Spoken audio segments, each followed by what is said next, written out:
Commander Sarah Chen pressed her face against the cold metal window of the observation deck.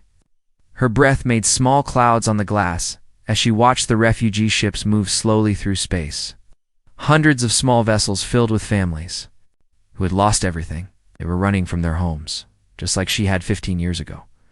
The Retribution was one of humanity's biggest warships now. Its dark hull was covered in armor that seemed to eat light itself. Sarah could remember when human ships were white and silver, bright and hopeful. Those days were gone forever. "Commander, we have new reports from the Proxima system," said Lieutenant Williams as he walked up behind her. His voice was quiet and careful. Everyone spoke that way now when they talked about the colonies. Sarah turned away from the window. Williams held a data pad in his hands, but she already knew what it would say. More human settlements had been attacked, more families torn apart, more people sold like animals to alien slave traders. "How many this time?" she asked. 3,000 missing from New Boston Colony. The Kethver forces hit them at night. No warning, no chance to fight back. Williams handed her the pad.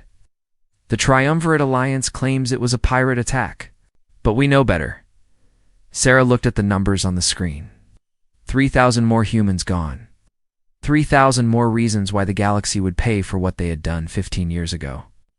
The war against the Devourers had changed everything. The Devourers were creatures that ate entire planets, turning them into dead rocks. Every species in the galaxy was scared of them. When they appeared near Earth's space, humanity called for help. The Kethver Empire had been their allies for 50 years.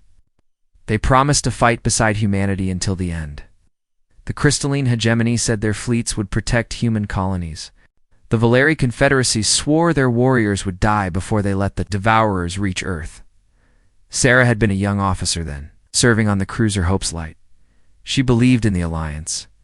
She trusted their alien friends. She thought they were all fighting for the same thing. The final battle happened near Jupiter. 300,000 human soldiers faced the Devourer fleet. The plan was simple. Human forces would hold the center while alien fleets attacked from the sides. Together, they would crush the Devourers and save the galaxy. But when the fighting started, something went wrong. The alien fleets just stopped. They sat in space and watched as the Devourers tore into human ships. Sarah watched her friends die.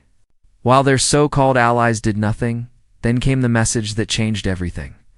Admiral Cuthbert Thanos himself sent it on all frequencies so every human could hear. "The Kethver Empire has decided this war is not our concern. We withdraw our forces. Good luck, humans." One by one, the other alien fleets left. The Crystallons said they had to protect their own worlds. The Valari claimed they were needed elsewhere. In less than an hour, 300,000 human soldiers were alone against an enemy that wanted to eat their home planet.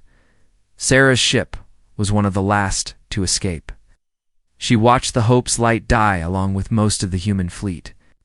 Only 30,000 soldiers made it out alive. They ran to the edge of known space and hid like wounded animals. But humanity did not die that day. They learned for 15 years humans had lived in the Outer Rim territories. The galaxy thought they were broken and weak. The 3 alien species that betrayed them formed the Triumvirate Alliance and split up human colonies like prizes. Took human worlds, human resources, and human people. The aliens thought humanity was finished. They were wrong. "Commander Admiral Torres wants to see you in the war room," Williams said. "It's time," Sarah nodded. She had been waiting for this moment for 15 years. Every human had been waiting. She walked through the corridors of the Retribution. The ship was full of soldiers who had survived the betrayal or grown up hearing stories about it. Their faces were hard and their eyes were cold. They had spent their whole lives preparing for what was coming. The war room was dark except for the star map in the center. Red dots showed Kethver worlds. Blue dots showed crystalline territories. Green dots marked Valari space. All of them would soon turn black. Admiral Marcus Torres stood at the map. He was older now, with gray hair and scars on his face from the Jupiter battle. But his eyes still burned with the same anger Sarah felt. The High Command has made its decision, Torres said without looking up. The long hunt begins today. Round the room, other officers straightened up. They had all lost something in the betrayal. Friends, family, hope. Now they would take everything back. Our intelligence shows the Triumvirate Alliance is planning to sell more human civilians to the Outer Rim slavers, Torres continued. They think we're too weak to stop them. They think we'll just watch and do nothing like we did for 15 years. He finally looked up from the map. His smile was not kind. They're about to learn how wrong they are.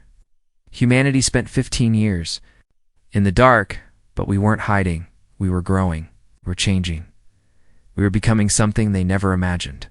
Sarah thought about the refugee ships outside, about the families running from their homes, about the 3,000 people taken from New Boston, about all the humans who had suffered while the galaxy ignored their pain.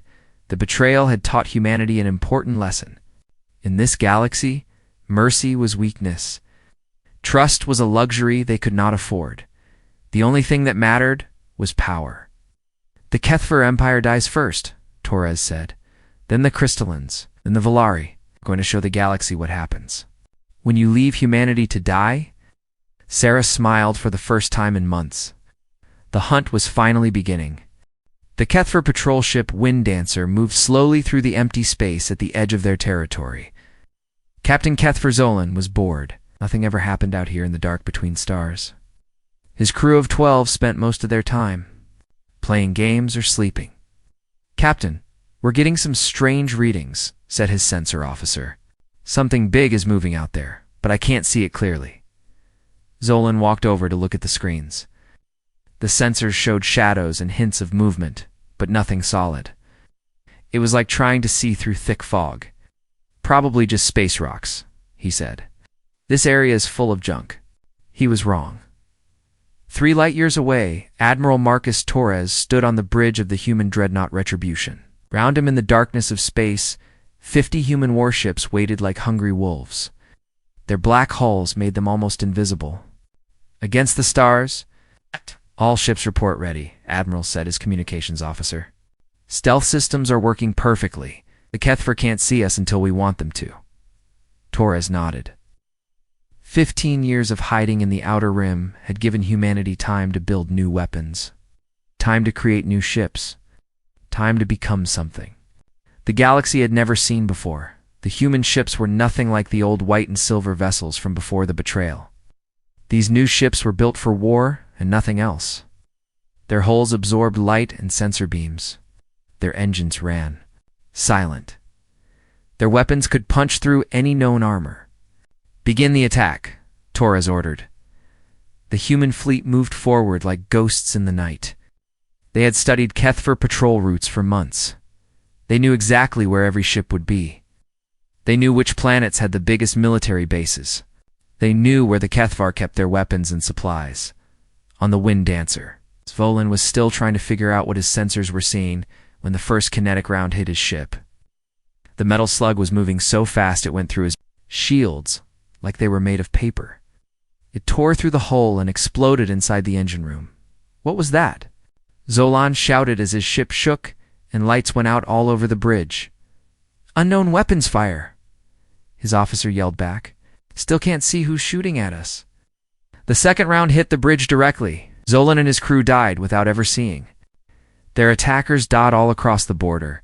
The same thing happened to other Kethver patrol ships.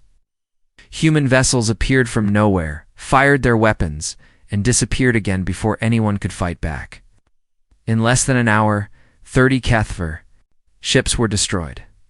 The attack on Beta Centauri came next. It was the biggest Kethver military base in this part of space. 10,000 soldiers lived there, along with enough weapons to arm 100 ships. The Kethver thought it was safe behind powerful shield generators and missile batteries. They were wrong again. Commander Sarah Chen led the ground assault team. Her soldiers wore armor that was black as space and twice as strong as anything the Kethver had ever seen. When Kethver plasma weapons hit them, the energy just scattered away harmlessly. Remember, Chen told her troops as their dropships. Approach the base. No prisoners. It's no mercy. They left us to die, so we return the favor. The Kethfer defenders were ready for a normal attack. They had plasma cannons and energy shields. They had fought wars across the galaxy for hundreds of years, but they had never fought humans, who had spent 15 years learning to hate. Chen's soldiers moved through the base like a storm of death. Their weapons fired metal slugs that moved faster than sound. The Kethfer's energy shields were useless against solid metal moving that fast. Their plasma weapons couldn't hurt the human armor, but the real shock came when the Kethfer tried to call for help. Every time they sent a message, the humans already knew what they were going to say. Every time they tried to bring in reinforcements, human ships were waiting to destroy them. The Kethfer didn't know that humanity had been listening to their communications for 15 years.